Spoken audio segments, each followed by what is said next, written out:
there's something you said about you've always wanted, which takes me to the area of having a vision, idea, and the whole purpose of this we do is just to be able to take out something, push out something where young people today can begin to like, oh, I heard this, I got this from this, I got this from this. So, I mean, it means it's possible for me to actually have an idea or a vision or something and pursue it, because Nigeria is tough, But in it, there's still people are making things out of their life. True. You understand? So True. we're looking at a platform where young people will get inspiration. That's the whole idea of this talk we're having. So I really like you to talk about, growing up, having these ideas, like you're talking about, you meet people, you see a woman, and like, I like what you're wearing, or that. So, how was it being able to put your thoughts together, before you then started? Okay, for me, it wasn't. I wasn't really confused about what I wanted to do. I Okay. knew that I always wanted to do something in the line of fashion. It didn't have to be making the clothes, Okay. but Okay. something in that line, beautifying women. Okay. Basically, Okay. So when I was in the bank, I decided to let one person off. It wasn't as rosy, Yeah. but I just made my mind that I made my mind to go through the course and go through. What you mean go to the court? Did you go to learn? Did you go to Yes, I went to an fashion academic? school. Okay. Yeah. Okay. In Surrey, Matwin. Okay. And I went through it and started on my own. Now it's How long did you do the course? How long? about 2 years. So it's one thing to have the passion and think that it's going to be so smooth, you finish, next day everything is, Yeah. but there's a part of building, Yeah. trying to start up a business. Yeah. You need that discipline. Yeah. You need that perseverance. Yeah. Sometimes it could be discouraging. Sometimes you could have tailors who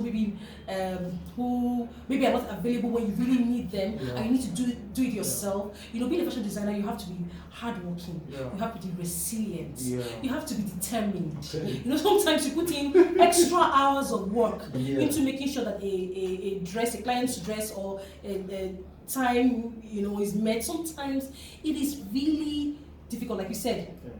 Light situation, so many factors. In the thing about being an entrepreneur is once you make up your mind and decide that this is what you're going to pursue, this is the line you're going to do a career. When you open up a place like yours, you will sweep, you'll be the cleaner, True.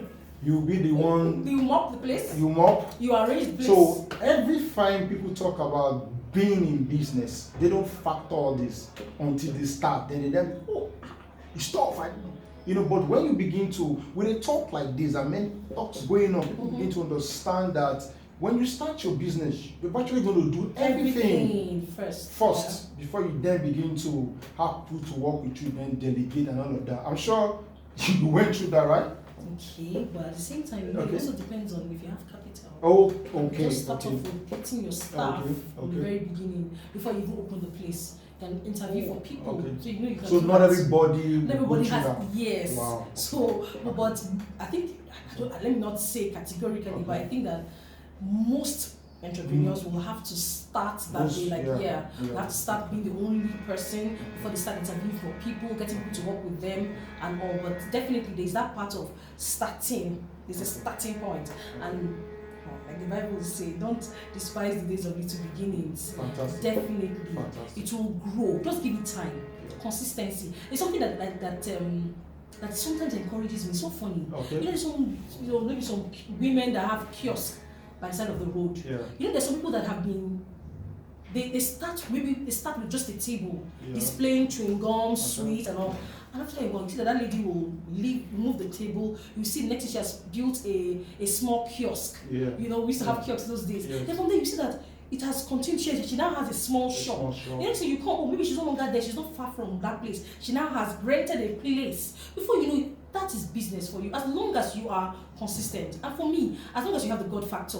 I don't know about somebody else, but for me, Oh, fantastic. as long as you have, Okay. it will keep rising. It will keep growing and positive. Let me say something about the God factor. I'm very bold to say that because when you in a country like Nigeria, you don't play without God. Ah, true. You've got to have God in your game. I'm telling you. I don't know if you are privileged, fine, but we know a lot are not. So you've got to really have God. I'm not saying you religiously. I'm saying as a fact, the truth. You've got to maybe have abroad God. they may not really need that, but in this country you do. You True. do. Very you true. do in a third world country. You do. Very, I don't very play true. with him, man. I don't. That's it. So Very true. I like that.